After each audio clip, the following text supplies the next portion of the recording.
Welcome to মুঠোফোনে পাঠশালা। আজকে আমরা ফিজিক্সের গতি অধ্যায়ে গড় দ্রুতি ও গড় বেগ নিয়ে আলোচনা করব। মিন স্পিড এবং মিন ভেলোসিটি। আমরা আগের লেকচারে দ্রুতি এবং বেগ নিয়ে তোমাদের সুস্পষ্ট ধারণা দিয়েছি। আচ্ছা, গড় দ্রুতি মানে আমরা কি বুঝি? মোট দূরত্ব বাই সময়, অর্থাৎ মোট টোটাল ডিস্টেন্স বাই মোট সময়, টোটাল টাইম। আমরা একটা এক্সাম্পল চিন্তা করি। ধরো এখান থেকে একটি গাড়ি এই পর্যন্ত পথ অতিক্রম করেছে। এই পথটা কত? 50 কিলোমিটার। এটা স্টার্টিং পয়েন্ট আর এটা এন্ডিং পয়েন্ট। আর টোটাল টাইম কত আমরা লিখেছি? 5 আওয়ার্স। আচ্ছা, তাহলে আমরা এখানে দ্রুতি কীভাবে বের করব? আমরা গত লেকচারে দেখেছি ডিস্টেন্স বাই টাইম, অর্থাৎ দূরত্ব বাই সময়। তাহলে 50/5, 10 কিলোমিটার পার আওয়ার। এটা হচ্ছে স্পিড। আচ্ছা, গাড়িটা 50 কিলোমিটার পথ 5 ঘন্টা অতিক্রম করেছে, অর্থাৎ গাড়িটা কি 5 মানে 1 2 3 4 5 5টা ধাপে সে কি 10 কিলোমিটার করে পথ অতিক্রম করেছে? এটা তুমি বলতে পারবে না, কারণ গাড়িটা যখন প্রথমে তার যাত্রাপথ শুরু করে তখন তার স্পিডটা কম থাকে এবং আস্তে আস্তে স্পিডটা ত্বরান্বিত হয় এবং বাড়তে থাকে, এবং শেষে যখন সে শেষ করে তখন তার স্পিডটা আবার কমে শূন্যের কাছাকাছি চলে আসে। এই জন্য এই স্পিডটাকে বলা হবে এভারেজ স্পিড। এভারেজ স্পিড হচ্ছে 50/5, 10 কিলোমিটার। আচ্ছা, আরও তোমাদের সুস্পষ্টভাবে ধারণা দিই। এই চিত্রটা চিন্তা করো, একটা গাড়ি এ থেকে বিতে পৌঁছাইছে। আচ্ছা, গাড়িতে যে স্পিডটা মাপে, অর্থাৎ আমরা এমন একটা চিহ্ন দেখি গাড়ির মধ্যে যেটা ইন্ডিকেট করে যে গাড়িটা এখন কত স্পিডে চলতেছে। আমরা কিন্তু বলি 20 কিলোমিটার পার আওয়ার বা 20 মিটার পার সেকেন্ড স্পিডে গাড়িটি চলতেছে। তা মনে করো T1 সময়ে গাড়িটির স্পিড ছিল 20 কিলোমিটার পার আওয়ার এবং T2 সময়ে গাড়িটির স্পিড ছিল 50 কিলোমিটার পার আওয়ার। আচ্ছা, এই T1 এর যে 20 কিলোমিটার পার আওয়ার, এটা কি তার এভারেজ স্পিড? এটাও কিন্তু তার এভারেজ স্পিড না, এটা হচ্ছে ইনস্ট্যান্টেনিয়াস স্পিড, মানে তাৎক্ষণিক দ্রুতি। অর্থাৎ গাড়িটির এই T1 সময় একটা নির্দিষ্ট স্পিড ছিল, সেটা হচ্ছে 20 কিলোমিটার পার আওয়ার। যদি T2 সময় দেখো 50 কিলোমিটার পার আওয়ার হয়ে গেছে, অর্থাৎ 20 থেকে 50 30 কিলোমিটার চেঞ্জ হয়েছে, অর্থাৎ বাড়ছে 30 কিলোমিটার পার আওয়ার। অর্থাৎ T2 সময় যেটা 50 কিলোমিটার পার আওয়ার, এটা হচ্ছে ইনস্ট্যান্টেনিয়াস স্পিড। এই জন্য আমরা নিচে লিখেছি speed at that instant of time, অর্থাৎ সেই নির্দিষ্ট সময়ে এই হচ্ছে তার নির্দিষ্ট বেগ। তাহলে গড় দ্রুতি কি? গড় দ্রুতি তুমি বুঝতে পারতেছো যে total distance by total time. কারণ হচ্ছে গাড়িটা যখন যাত্রা শুরু করে তখন তার যাত্রার সর্বোচ্চ স্পিডে থাকে না, বা যাত্রা যখন শেষ করে তখনও সে সর্বোচ্চ স্পিড নিয়ে শেষ করতে পারে না। কারণ কি, যদি মনে করো 50 কিলোমিটার পার আওয়ার সেকেন্ডে 50 কিলোমিটার পার আওয়ার স্পিডে একটি গাড়ি যদি ব্রেক করে, তাহলে কিন্তু গাড়িটির ঝুঁকিপূর্ণ থাকে, অর্থাৎ গাড়িটি কিন্তু অ্যাক্সিডেন্ট করার সম্ভাবনা থেকে যায়। এই জন্য আমরা কিন্তু বলতে পারি না যে তার স্টার্টিং পয়েন্ট এবং এন্ডিং পয়েন্টে সে কনস্ট্যান্ট, অর্থাৎ একটি ধ্রুব স্পিডে সে চলাচল করছে। এই জন্য আমরা বলি এভারেজ স্পিড। আচ্ছা, এবার গড় বেগ নিয়ে আমরা দেখি। গড় বেগ সমান কি?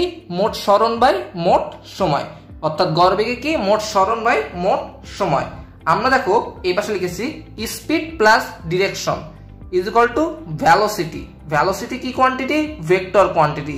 আমরা আগেই লেকচারে বলেছি যে বেগ হলো ভেক্টর কোয়ান্টিটি, অর্থাৎ স্পিড প্লাস ডিরেকশন, অর্থাৎ স্পিড দ্রুতির সাথে যদি দিকের চিন্তা করা হয় তাহলে সেটা হবে ভ্যালোসিটি, অর্থাৎ বেগ। এজন্য লিখেছি স্পিড প্লাস ডিরেকশন ভ্যালোসিটি। আর ভ্যালোসিটি কি কোয়ান্টিটি? ভেক্টর কোয়ান্টিটি, কারণ এখানে দিকের একটা কথা বলা হলো। আচ্ছা, এবার আমরা একটা মজাদার এক্সাম্পল লক্ষ্য করি। আমি গত লেকচারে তোমাদের বলেছিলাম যে যদি দুইটা গাড়ি একটি যাত্রা শুরু করে তারা যদি আবার এই যাত্রা শেষ করে, অর্থাৎ রেসের স্টার্টিং পয়েন্ট এবং এন্ডিং পয়েন্ট যদি শেষ করে, এটা মনে করে একটা গাড়ি, এটা একটা গাড়ি শেষ করে, তাহলে তাদের স্পিড এবং ভ্যালোসিটি, অর্থাৎ দ্রুতি এবং বেগ কত হবে? আমি আজকে এটা তোমাদের বুঝিয়ে দিচ্ছি। দেখো এখানে মনে করো এই ডিস্টেন্স, অর্থাৎ রেসের যে দূরত্ব ছিল, মোট দূরত্ব, এটা হচ্ছে 30 কিলোমিটার এবং সময় লাগছে 2 আওয়ার। অর্থাৎ মনে করো একটা গাড়ি, এ একটা গাড়ি আর বি একটা গাড়ি, এর সময় লাগছে 2 আওয়ার্স, মনে করো বির সময় লাগছে 2 আওয়ার্স। ঠিক আছে, তারা দুইজনে একই সাথে শেষ করছে রেসটা। বা মনে করো বি এর সময় লাগতে পারে 2.5 আওয়ার্স, দ্যাটস নট ফ্যাক্ট, অর্থাৎ টাইম ডাজ নট ফ্যাক্ট। আমরা একটা এক্সাম্পল দেখি। মনে করো এভারেজ ভেলোসিটি আমাদের বের করতে বলছে, অর্থাৎ গড় বেগ আমাদের বের করতে বলছে। গড় বেগ সমান আমরা কি জানি?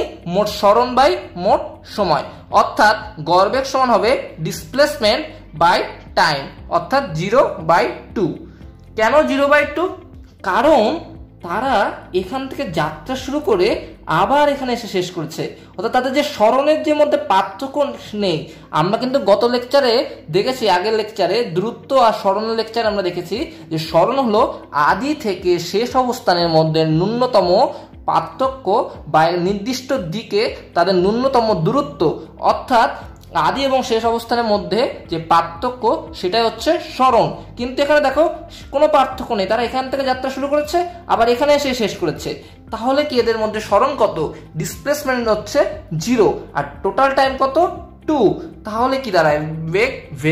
বেগ হচ্ছে 0। বুঝতে পারছো? এবার দেখো এদের যদি বলা হয় এভারেজ স্পিড কি, এভারেজ স্পিডটা কি হবে? Average speed equal to total distance by total time, অর্থাৎ টোটাল ডিস্টেন্স কত? 30 কিলোমিটার, আর টোটাল টাইম কত লাগছিল? 2 আওয়ার। তাহলে স্পিড হবে 15 কিলোমিটার পার আওয়ার। বুঝতে পারছো? এভারেজ স্পিডের সময় ডিস্টেন্স কাউন্ট হবে, কারণ স্পিডের সাথে নট ডিরেকশন, স্পিডের সাথে দিকের কোনো কল্পনা নেই, স্পিডের সাথে শুধু ডিস্টেন্সের চিন্তা করা হয়। এই জন্য স্পিডের সময় 30 কিলোমিটার, কিন্তু ভ্যালোসিটির সময় স্পিড প্লাস ডিরেকশন, কারণ একটি সুনির্দিষ্ট দিক আছে, ডিসপ্লেসমেন্ট আছে, এই জন্য ডিসপ্লেসমেন্ট 0, তাই ভ্যালোসিটিও 0। এইবার আমরা এই পাশের এক্সাম্পলটা দেখি। এই পাশের এক্সাম্পলে কি বলা হয়েছে? এ থেকে বি একটা টাউন, হ্যাঁ, রাস্তাটা মনে করে একটা গাড়ি যাত্রা শুরু করছে, কিন্তু এই রাস্তাটা এই পাশে ভাঙা। রাস্তাটা ভাঙা থাকার কারণে গাড়িটা এই পাশ দিয়ে আবার এই পাশে গেছে, অর্থাৎ এই যে মোট দূরত্ব অতিক্রম করেছে সেটা হচ্ছে 80 মিটার, আর সময় লাগছে তার 50 সেকেন্ড। আর এ থেকে বি নির্দিষ্ট দিকে ন্যূনতম দূরত্ব হলো 20 মিটার। তাহলে গড়বেগ কত হবে? গড়বেগ কত হবে তোমরা বলে ফেলো।